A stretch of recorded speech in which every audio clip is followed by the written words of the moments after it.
Good morning commando, क्या हालचाल। आप सभी का स्वागत आज की इस वीडियो में। आप लोग देख रहे हैं अपना यूट्यूब चैनल मैथमेटिक्स ओरिजिन। आज स्टार्ट कर रहे हैं 12 का एक्सरसाइज। आप लोगों को बहुत इंतज़ार था, बहुत सारे स्टूडेंट का कहना था कि सर अभी तक 11th बता रहे हैं, तो आज से स्टार्ट कर रहे हैं 12 का पोर्शन डिफरेंशिएशन का। लेकिन इस पोर्शन को एक्सपर्टाइज हासिल करने के लिए, इस पोर्शन पर आपको पकड़ बनाने के लिए 11th का जो वीडियो अपलोड किए हैं डिफरेंशिएशन वाला, उसको आप लोग ज़रूर देख लें। अगर नहीं देख पाएंगे या नहीं देखेंगे तो हो सकता है थोड़ी बहुत समस्या आपको रह जाए। तो हम लोग स्टार्ट करते हैं 12 का डिफरेंशिएशन का टॉपिक। 12 का जो पोर्शन आपको दिया हुआ है वह है कंपोजिट फंक्शन का, जिसको हम लोग फंक्शन ऑफ फंक्शन भी बोलते हैं। एक्चुअल में ये फंक्शन का पार्ट है। तो ये कंपोजिट फंक्शन क्या होता है, थोड़ा सा हिंट्स दे रहे हैं। जब फंक्शन स्टार्ट करेंगे तो और डिटेल में हम लोग पढ़ेंगे। जैसे कि अगर दो फंक्शन एक दूसरे के अंदर हो जाए, जैसे कि लेट कर लेते हैं fx sin x है और gx जो है ये cos x है, तो FOG को हम लोग FGX बोलेंगे। यानी f इज फंक्शन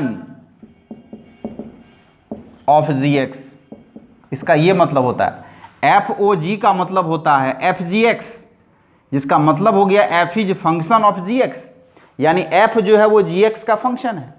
यानी कि अगर इसको डिटेल में लिखना हो तो f के अंदर x का जगह कौन लिया है, gx।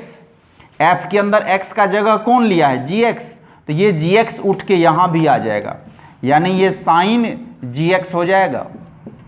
और gx का अपना वैल्यू क्या है, cos x, तो वो अगर यहाँ पे डाल दें तो ये साइन cos x हो जाएगा। यानी कि ये जो साइन cos x है इसमें दो फंक्शन हैं, एक फंक्शन है f, एक फंक्शन है g। ये साइन आपको फर्स्ट फंक्शन होगा तो ये cos आपको सेकेंड फंक्शन होगा। साइन फर्स्ट फंक्शन है साइन x और cos x है सेकेंड फंक्शन। तो आपको देखना है कि कितना फंक्शन है। कभी दो फंक्शन होगा, कभी तीन फंक्शन होगा, कभी चार फंक्शन होगा, कभी पांच फंक्शन होगा। तो जितना भी फंक्शन होगा उतना स्टेप में हमें डीसी निकालना पड़ता है। अब जैसे एक और एग्जांपल हम लोग देख लेते हैं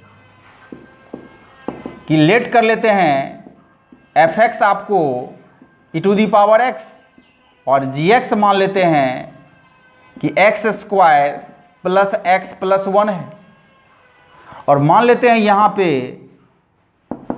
FOG हमें चाहिए, यानी FGX हमें चाहिए। तो f के अंदर x का जगह किसने लिया, f के अंदर x का जगह लिया है gx। f के अंदर x का जगह किसने लिया, gx, तो ये gx उठ करके यहाँ x के पास चल जाएगा, यानी e⁻gx। अब gx का अपना वैल्यू कितना, अपना वैल्यू है x² प्लस x प्लस 1। तो यही हो गया आपको FOG, जिसको कि हम लोग FGX भी बोलते हैं।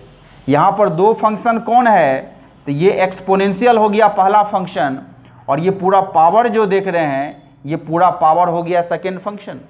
यानी दो बार डीसी अगर निकालना पड़े तो पहला डीसी इसका निकालेंगे, बाद का DC x² plus x plus 1 का निकालेंगे। तो ये होता है कंपोजिट फंक्शन। तीसरा देखते हैं, लेट कर लेते हैं fx is equal to x³ और gx मानते हैं cos x को। मान लेते हैं FOG हमें चाहिए। FOG का क्या मतलब हुआ कि FGX हमें चाहिए। तो FGX का मतलब हो गया कि f के अंदर x का जगह किसने लिया, तो बोलना है gx ने लिया।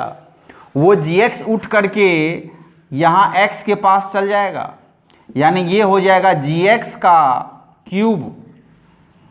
fx अगर x³ है तो FGX हो जाएगा gx का क्यूब।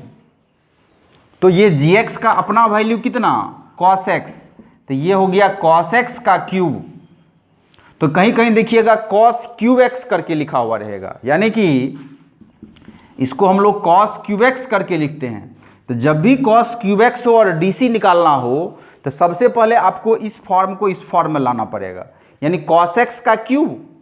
तो cos x का जब क्यूब हो गया तो ये ध्यान रखना है कि पावर को फर्स्ट फंक्शन मानना है, यानी बाहर से अंदर की तरफ हम लोग चलते हैं।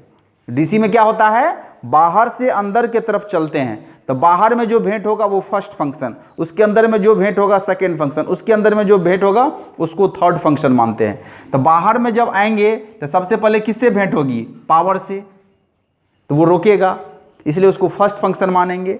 पावर के बाद भेंट किससे होगा, cos x से, तो ये cos x आपको सेकेंड फंक्शन के रूप में काउंट होगा। तो ये आपको FOG निकाले।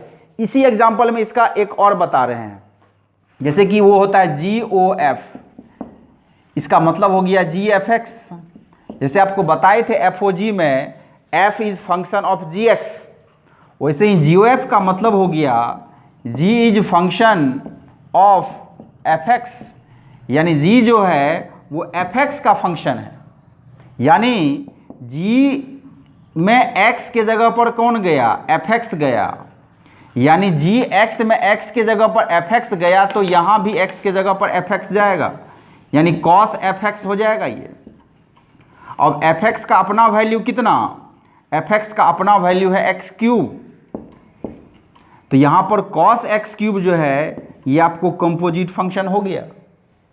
तो अगर यहाँ बोले फर्स्ट फंक्शन कौन है, सेकेंड फंक्शन कौन, तो फर्स्ट फंक्शन होगा cos और सेकेंड फंक्शन आपको हो जाएगा x क्यूब, यानी पहला डीसी निकालना पड़ेगा इसका, अगला डीसी निकालना पड़ेगा x क्यूब का। दो स्टेप में डीसी निकालेंगे, यानी हमेशा डीसी का काम बाहर से अंदर की तरफ चलते हुए आपको करना है।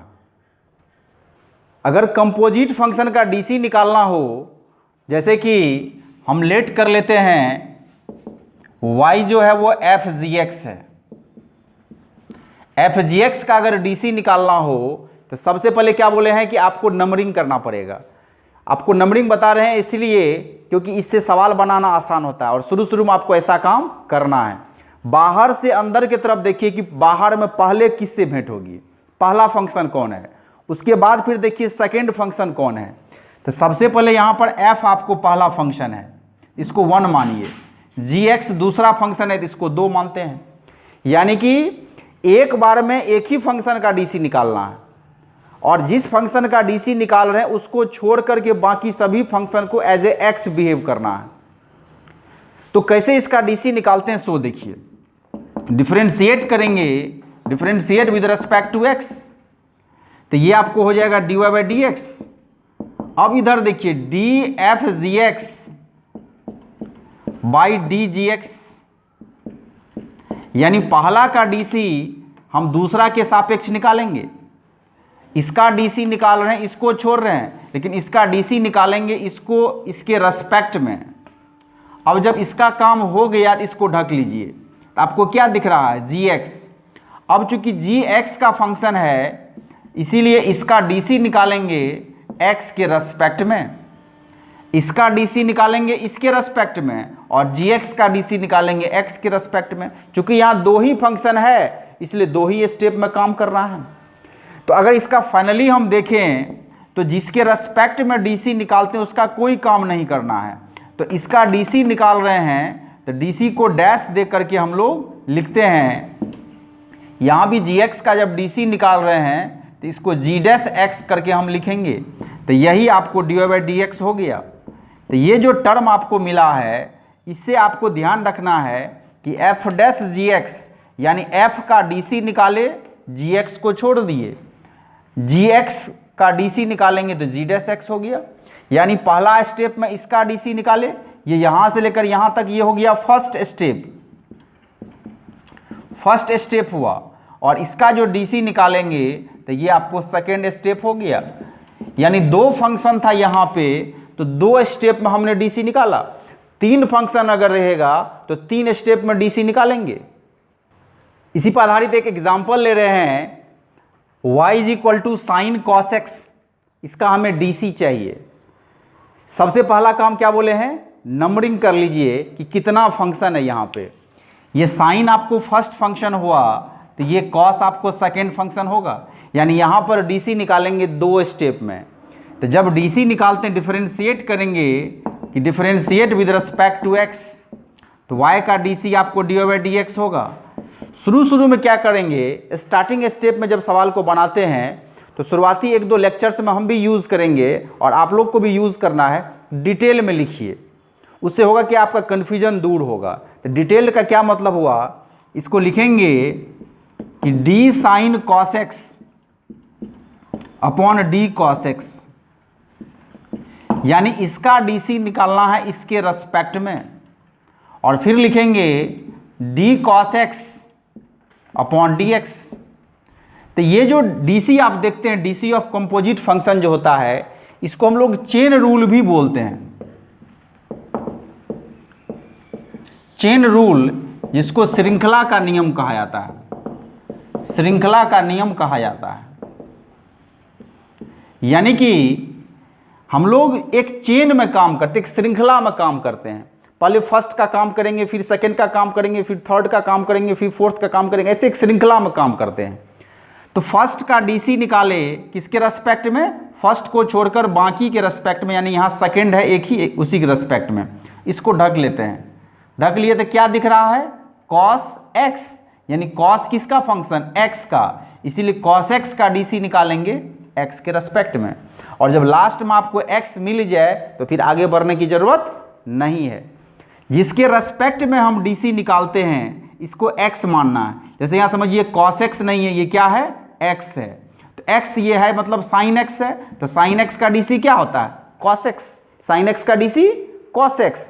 तो यहाँ पर लिखेंगे sin का डीसी cos, और अंदर में जो x है यानी cos x है, इसको छोड़ देना है। तो cos के अंदर में cos x हो गया, इसको cos स्क्वायर नहीं बोलना है। cos के अंदर में cos x, ये कंपोजिट फंक्शन है, दोनों अपने जगह पे रहेगा। तो ये हो गया इसका काम। अब जब इसका काम करेंगे तो cos x है यहाँ पर, और cos x का डीसी होता है माइनस sin x। इस माइनस को आगे लिख लीजिए, यानी कि आप इसको ऐसे भी लिख सकते हैं, minus sin x into cos x, यानी कि पहले इसी को लिख लिए टोटल को, फिर इसको लिखें। चूंकि मल्टीप्लिकेशन में है, किसी को भी आगे किसी को भी पीछे हम लिख सकते हैं। तो है प्रधानमंत्री, तो प्रधानमंत्री जो बैठक करता है किसको बुलाता, मुख्यमंत्री सबको चलो आओ इधर आओ, कि नहीं। तो ये समझिए पूरा है प्रधानमंत्री, तो ये cos x है मुख्यमंत्री। तो प्रधानमंत्री जो बैठक करेगा किसके सापेक्ष, मुख्यमंत्री के सापेक्ष। अब मुख्यमंत्री का जो बैठक होता है, मुख्यमंत्री जो सारा काम करता है, वो प्रजा से इंटरेक्ट करेगा या छोटे अधिकारी से इंटरेक्ट करेगा, समझ रहे कि नहीं, कहीं क्रम में ना काम करेगा, एक सिस्टम में काम होता है। और चूंकि ये सिस्टम में काम होता है, इसलिए इसे श्रृंखला का नियम या चेन रूल हम लोग कहते हैं। दूसरा एग्जांपल ले रहे हैं, y equal to sine x cube है। अगर यहाँ साइन एक्स क्यूब में देखें तो यहाँ भी दो फंक्शन आपको दिखेगा, कौन सा, तो ये आपको साइन हो गया पहला फंक्शन, तो ये एक्स क्यूब हो गया दूसरा फंक्शन। साइन है पहला फंक्शन, तो एक्स क्यूब है दूसरा फंक्शन। तो पहले डीसी फर्स्ट का, फिर डीसी होगा सेकंड का, बारी बारी से काम करना है। तो जब इसका डीसी हम निकालेंगे, डिफरेंशिएट करेंगे विद रिस्पेक्ट टू एक्स, तो dy/dx में क्या लिखेंगे, सो देखिए, d sign x cube upon d x cube. पहला का डीसी, पहला को छोड़कर बाकी के सापेक्ष यानी एक्स क्यूब के सापेक्ष, इसको ढक लीजिए। जो ही ढक लिए क्या दिख रहा है, एक्स क्यूब। तो एक्स क्यूब का डीसी जो है, क्योंकि ये एक्स का बहुपद फॉर्म है, इसीलिए इसका डीसी होगा एक्स के सापेक्ष। और जो ही एक्स मिल गया तो आपको आगे बढ़ने की कोई ज़रूरत ही नहीं है। अब अगर इस पार्ट को देखें तो एक्स क्यूब को एक्स मानिए, जिसके सापेक्ष डीसी निकालते हैं उसको एक्स माना जाता है। तो समझिए साइन एक्स है ये, तो साइन एक्स का डीसी क्या होता है, cos x. Cos x, x का काम यहाँ कर रहा है एक्स क्यूब, तो लिखेंगे कॉस एक्स क्यूब। एक बार में एक ही का डीसी निकालते हैं। गलतियाँ क्या होती है कि साइन का डीसी कॉस, एक्स क्यूब का डीसी 3x² यही कर दिया जाता है, जो कि गलत हो जाता है। जब इसका डीसी निकाल रहे होंगे तो एक्स क्यूब का कोई काम नहीं करना है। अब जब इसका डीसी निकाल लिए हैं तो मल्टीप्लिकेशन में देखते हैं कि अब आगे क्या है, तो आगे है एक्स क्यूब। तो एक्स क्यूब का डीसी निकालेंगे एक्स के सापेक्ष, यानी एक्सएन का फॉर्मूला चलेगा। एक्सएन का फॉर्मूला क्या होता है, n x⁻n - 1। 3 इंटू एक्स पे पावर 3-1 जिसको 3x² बोलेंगे। इसी 3x² को पहले लिख लेंगे और फिर cos x³ को बाद में लिखेंगे और यही आपका फाइनल आंसर हो जाएगा। एक क्वेश्चन और ले रहे हैं, यह है sin²x। अब sin² का DC अगर हमें चाहिए तो इसे हम sin x का स्क्वायर लिखेंगे।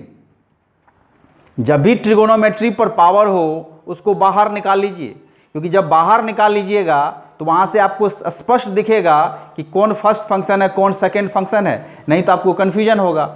आपको क्या बोले हैं कि बाहर से अंदर की तरफ चल के आपको फंक्शन को पकड़ना है। तो जो ही बाहर में आइएगा, आप महल में प्रवेश करने के लिए आप जा रहे हैं तो पहले किससे भेंट होगा? जो बाहर में गेट की है, जो बाहर में गार्ड होता पहले वो आपको रोकेगा, फिर ना आप अंदर की तरफ जाइएगा। तो वही बात होता है, जब बाहर में आप देखिएगा, जब बाहर से अंदर की तरफ जाइएगा तो हर एक स्टेप पर आपको फंक्शन रोकेगा। जैसे अभी यहाँ पर आपको रोकेगा कौन? तो पावर, क्योंकि ब्रैकेट रोक रहा है। ब्रैकेट क्यों रोक रहा है? क्योंकि ब्रैकेट पर पावर जा रहा है, इसीलिए वो रोकेगा, तो वो फर्स्ट फंक्शन हुआ। और जब इसके बाद जब अंदर आएंगे तो आपकी भेंट साइन से होगी, तो ये साइन हो जाएगा सेकेंड फंक्शन। तो अब बाहर में जो है पहले उसका DC होगा और फिर आपको अंदर में जो है उसका DC होगा। तो जब इसका DC निकालेंगे, डिफरेंशिएट करेंगे x के सापेक्ष, तो डिटेल में लिखते हैं पहले dy/dx इज इक्वल टू, तो ये आपको हो जाएगा d sin x² upon d sin x, क्योंकि आपको बताए हैं फर्स्ट फंक्शन का DC सेकेंड के सापेक्ष होता है। और फिर सेकेंड को ऊपर में लिखना है, तो चूंकि sin x का फंक्शन है इसीलिए इसका DC आपको x के सापेक्ष होगा। जिसके सापेक्ष DC निकालते हैं उसका कोई काम नहीं करना है। जैसे यहाँ sin x के सापेक्ष हम DC निकाल रहे हैं, तो इस sin x को समझिए पूरा sin x नहीं बल्कि x है। तब समझिए x² का DC कैसे निकालेंगे? xn के फॉर्मूला से। वैसे ही इसका DC निकलेगा n x to the power n-1। ये हो गया फर्स्ट पार्ट का DC। अब चलेंगे सेकेंड पार्ट में, तो यहाँ पर है sin x, तो sin x का DC कितना होता है? cos x, तो वो लिखेंगे बगल में cos x। तो ये आपको हो जाएगा 2 sin x, क्योंकि पावर में 1 तो रहता ही है, और बगल में ये हो गया cos x।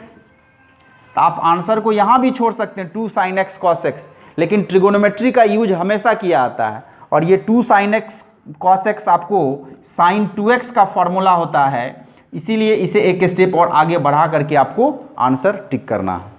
अब चल रहे हैं आप लोगों के बुक के तरफ। आप लोगों का जो बुक है केसी सिन्हा का, या जो भी बुक आप फॉलो करते हैं उसको आप उठाइए, सवाल बनाइए, दिक्कत हो तो आप मेरे से पूछिए, जो बताइएगा उसी का सॉल्यूशन आप लोग को उपलब्ध करा देंगे।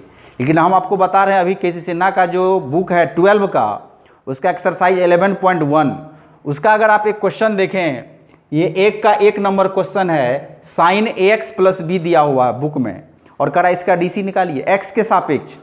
आपको करना क्या है? सबसे पहले let y is equal to करना है, क्योंकि फंक्शन में अगर y नहीं दिया हुआ है तो जरूरी नहीं कि हम लोग y मान के ही बनाए। y मानेंगे तो dy/dx निकालेंगे, z मानेंगे तो dz/dx निकालेंगे, t मानेंगे तो dt/dx निकालेंगे। यानी जैसा फंक्शन आप मानिएगा उसके अनुसार आपको सारा काम करना है। लेकिन अमूमन हम लोग y ही मानते हैं, फंक्शन का मतलब y होता है। ये इतना इन जनरल हो गया है कि हम लोग के सबकॉन्शियस ब्रेन में ये बैठ गया है कि DC मतलब dy/dx, DC निकालना मतलब dy/dx निकालना। इसीलिए हम लोग fx के बजाय y मान करके हम लोग काम करते हैं। तो कोई फंक्शन अगर दिया हुआ हो तो आप उसको सबसे पहले let y is equal to कीजिए और तब उसका DC निकालना है। fx भी लेट करके बना सकते हैं, तो वहाँ f' लिखेंगे, लेकिन यहाँ हमने इसको y लेट किया है कि y is equal to sine ax plus b, और अब इसे इसका हमें DC चाहिए। तो सबसे पहला काम नंबरिंग कर लीजिए। साइन आपको फर्स्ट फंक्शन होगा, तो ये ax प्लस b जो है ये सेकेंड फंक्शन होगा। पहला बार फर्स्ट फंक्शन का DC निकालेंगे, सेकेंड स्टेप में सेकेंड फंक्शन का DC निकालेंगे। तो जब डिफरेंशिएट करेंगे इसका विद रिस्पेक्ट टू x, तो y का DC आपको हो जाएगा dy/dx, तो ये आपको हो जाएगा d sine ax plus b upon dAx plus b हुआ, और फिर लिखेंगे dAx plus b upon dx। ये जो स्टेप होता है ना, ये सरकारी स्टेप है मार्क उठाने के लिए। इसका जनरली हम लोग यूज कम करते हैं। अगर आप लिखते हैं एग्जाम में तो थोड़ा जोरदार आपका होता है एक्सप्लेनेशन सॉल्यूशन, और नहीं लिखेंगे तो भी सवाल सही होगा। लेकिन शुरू शुरू हम लोग इसको लिखते इसीलिए हैं ताकि कॉन्सेप्ट को क्लियर कर सके, आपको समझ में आए कि हम क्या कर रहे हैं, किसका डीसी निकाल रहे हैं, किसके सापेक्ष निकाल रहे हैं। इसलिए शुरू शुरू के कुछ सवाल में हम लिखेंगे और आपको भी समझ लेना है, बाद में हम भी लिखना छोड़ देंगे और आपको भी लिखना छोड़ देना है। लेकिन आपको ध्यान रखना है कि ऐसा काम हमने किया है। तो जब साइन का डीसी निकालेंगे तो फर्स्ट का डीसी निकालेंगे सेकंड के रेस्पेक्ट में, तो वही हुआ कि इस पूरे का डीसी निकालेंगे सेकंड के रेस्पेक्ट में। और चूंकि सेकंड फंक्शन जो है इसका जब डीसी निकालने लगिएगा तो ये तो x का बहुपद है, x का फंक्शन है, ax प्लस बी x का फंक्शन है, इसीलिए इसका डीसी निकालेंगे हम x के सापेक्ष में dAx प्लस बी, तब लिखे हैं नीचे में dx। तो अब क्या हो गया कि जब इसका डीसी हम निकाल रहे हैं तो ये समझिए साइन x है, तो साइन x का डीसी cos x होता है, तो cos और ये अंदर में ax प्लस बी है तो उसको ज्यों का त्यों लिखेंगे। अब जब इसका डीसी निकालेंगे तो ax में x का डीसी 1 होता है, इसलिए ax का डीसी होगा a, और b कांस्टेंट है, अकेला है, इसलिए उसका डीसी हो जाएगा 0। तो a प्लस 0 कितना होता है a, इसीलिए a into cos ax plus b जो है वो फाइनल आंसर हो जाएगा। क्वेश्चन नंबर 1 का अगर 4 देखें, इसमें आपको देखिए यहाँ पर दिया हुआ cos sine x square, cos sine x square first side में ही आपको दिख रहा है, कॉस भी है तो कॉस हो गया फर्स्ट फंक्शन, कॉस के बाद है साइन तो साइन हो गया सेकेंड फंक्शन, और उसके बाद है एक्स स्क्वायर तो ये हो गया एक्स स्क्वायर। यानी यहाँ पर 3 फंक्शन है, 3 स्टेप में आपको काम करना पड़ेगा। पहला स्टेप हो गया कॉस, दूसरा स्टेप हो गया साइन, और तीसरा स्टेप हो गया एक्स स्क्वायर। तो यही बोल रहे हैं, कभी 2 स्टेप में काम करना है, कभी 3 स्टेप में काम करना है, कभी 4 स्टेप में काम करना है। जितना फंक्शन रहेगा उतना स्टेप में काम करना पड़ेगा। तो जब इसका डीसी हम निकालेंगे differentiate with respect to x, तो y का DC d by d x होगा। सरकारी स्टेप अगर लिखें d cos sine x square upon d sine x square, यानी फर्स्ट का डीसी फर्स्ट को छोड़ के बाकी के रेस्पेक्ट में। अब जब इसका डीसी हो गया तो इसको ढक लीजिए। जब इसको ढकेंगे तो आपको क्या दिख रहा है, आपको दिख रहा होगा साइन एक्स स्क्वायर। अब निकालेंगे सेकेंड का डीसी, तो लिखेंगे D sine x square upon d x square. Second का डीसी सेकेंड को छोड़ के बाकी के रेस्पेक्ट में, बाकी मतलब एक्स स्क्वायर के रेस्पेक्ट में। अब इसका भी काम हो गया तो इस दोनों को ढक लीजिए, तो क्या दिख रहा है एक्स स्क्वायर। एक्स स्क्वायर आपको एक्स का पोलिनोमियल है, इसीलिए D x square upon d x, यानी एक्स स्क्वायर का डीसी निकालेंगे एक्स के सापेक्ष।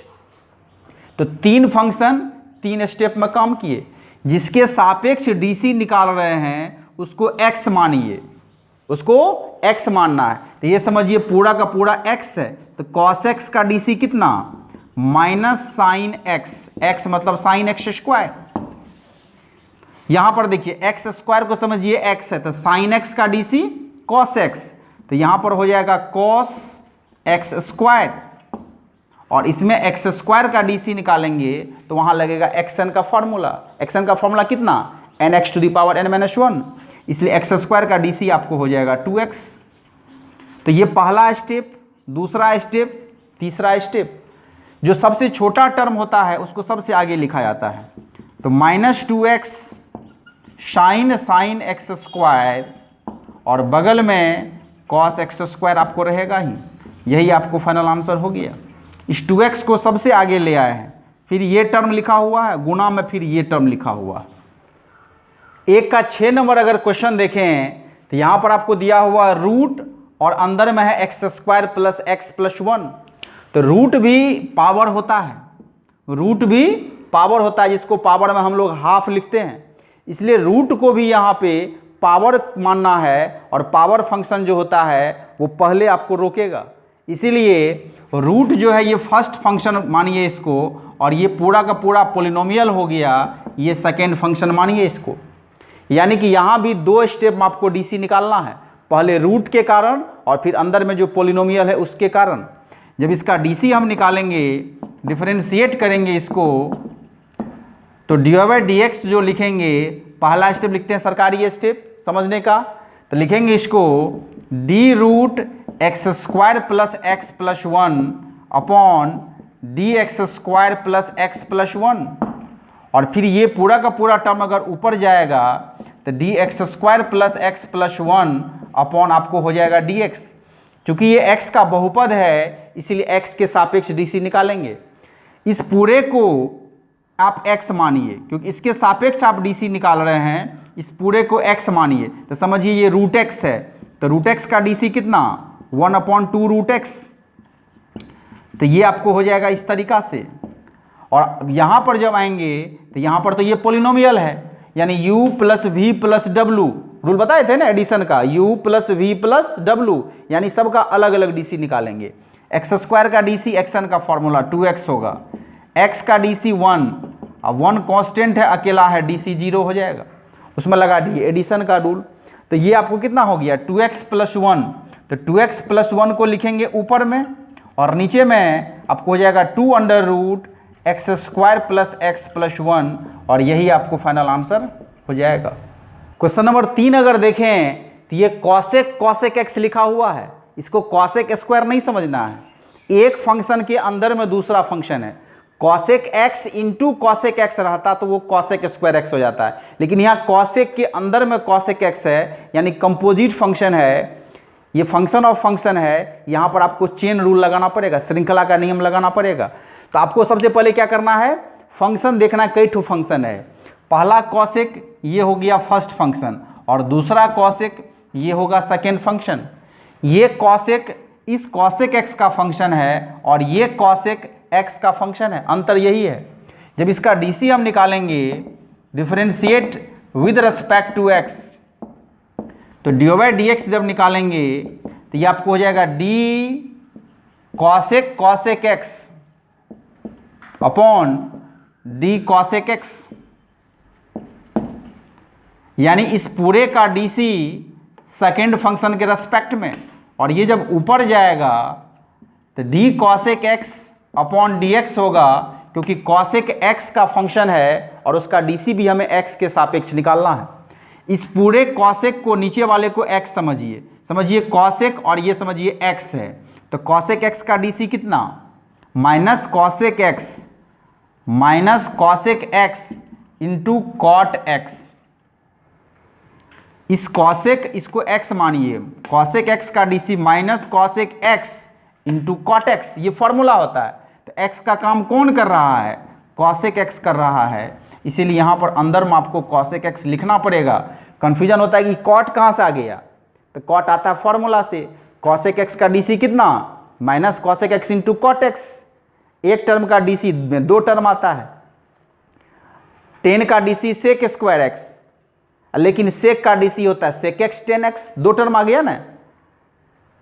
कॉट का DC minus cosec square x, एक टर्म, और कॉसेक का डीसी होता है minus cosec x cot x, 2 term. तो इस कॉसेक के डीसी में ही 2 टर्म है, इसलिए 2 टर्म आता है। लेकिन अभी जो यहाँ से यहाँ तक काम किए हैं, ये काम किए हैं इसका, अब इसका काम बाकी है।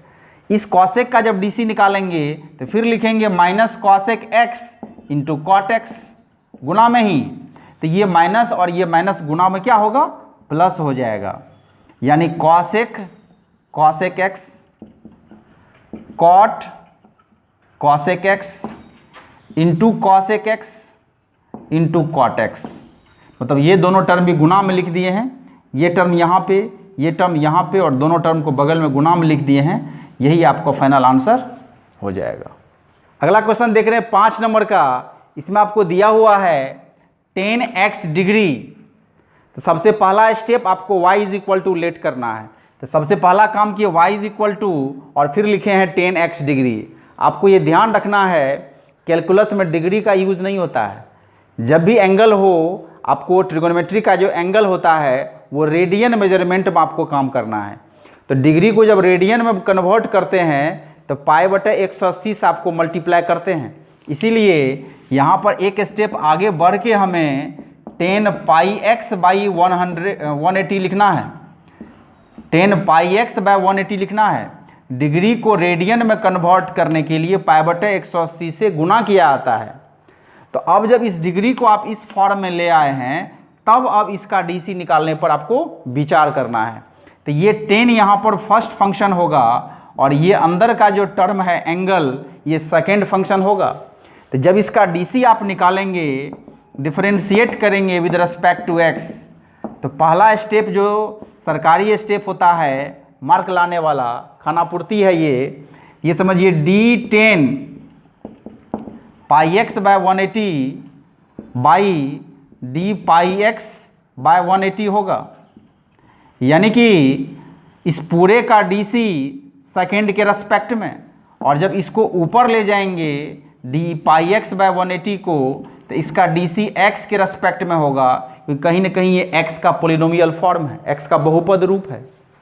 अब जब हम आगे बढ़ेंगे तो 10 का डीसी आपको होता है सेक स्क्वायर, और इस पूरे के सापेक्ष डीसी निकालना मतलब इस पूरे सापेक्ष को x मानना, इसलिए ज्यों का त्यों आपको यहाँ पे आ जाएगा पाई एक्स बाय 180।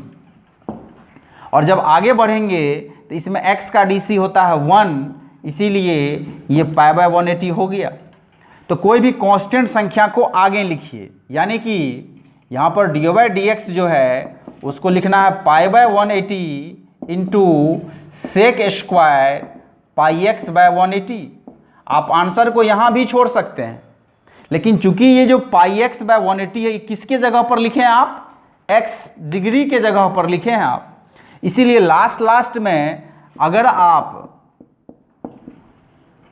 इस सेक स्क्वायर एक्स डिग्री लिख देते हैं, मतलब इसके जगह पर अगर एक्स डिग्री लिख देते हैं, तो ये इससे भी आपकी आंसर पर कोई इफेक्ट नहीं पड़ता है। इसलिए आप आंसर तो यहाँ छोड़ ही सकते हैं, लेकिन अगर ऑब्जेक्टिव में कभी क्वेश्चन पूछे तो ये चीज़ आपको ध्यान रखना पड़ेगा कि हम फिर से इसको वापस ले जा सकते हैं। तो ये भी सही आंसर है और ये भी सही आंसर है। वो ध्यान रखना है कि डिग्री अगर इसे 5 डिग्री है, बदलना है रेडियन में, तो 5 गुना पाई बटे 180 रेडियन हो जाएगा।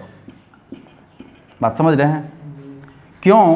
क्योंकि रूल बताए थे कि 1 डिग्री बराबर पाई बटे 180 रेडियन, ये बताए थे, कभी याद है? ट्रिगोनोमेट्री का रूल है 11th में। डिग्री को रेडियन में बदलना हो तो क्या करते हैं? पाई बटे 180 से गुणा करते हैं। तो इसीलिए यहाँ पे जब x डिग्री था, इसमें क्या किया? पाई बटे 180 से गुणा किया, तो ये क्या बन गया? रेडियन बन गया। ये आपको है डिग्री, ये क्या है? यह है डिग्री, लेकिन ये क्या बन गया? ये बन गया रेडियन। क्या बन गया? रेडियन। तो कैलकुलस में रेडियन का काम होता है, कैलकुलस में रेडियन का काम होता है। जब भी एंगल में डिग्री दिखे तो पहले रेडियन में कन्वर्ट करिए, फिर उसके बाद सवाल को बनाइए। आज स्टार्ट की एक्सरसाइज 11.1 का, और आज आपको कुछ सवाल बताए हैं, हिंट्स किए हैं। कोशिश करिए इस मोमेंटम को जारी रखें और इस पर आधारित कुछ क्वेश्चन जो दिया हुआ उसको बनाएं। कोशिश करिए स्टार्टिंग का कम से कम 10 क्वेश्चन को आज बनाएं। इसी आधार पे कोई अगर दिक्कत हो तो हमें आप कमेंट्स करते रहें। क्योंकि 12 क्लास में आ गए हैं तो थोड़ी सिंसियरिटी दिखानी पड़ेगी।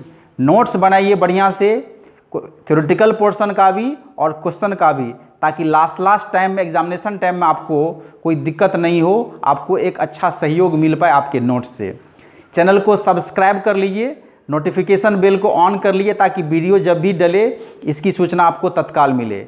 वीडियो को कोशिश करिए अपने फ्रेंड सर्किल में सर्कुलेट करें, क्योंकि वीडियो को जितना अधिक बढ़ाइएगा, जितना आगे ले जाइएगा, उतने ही स्टूडेंट को बेनिफिट होगा।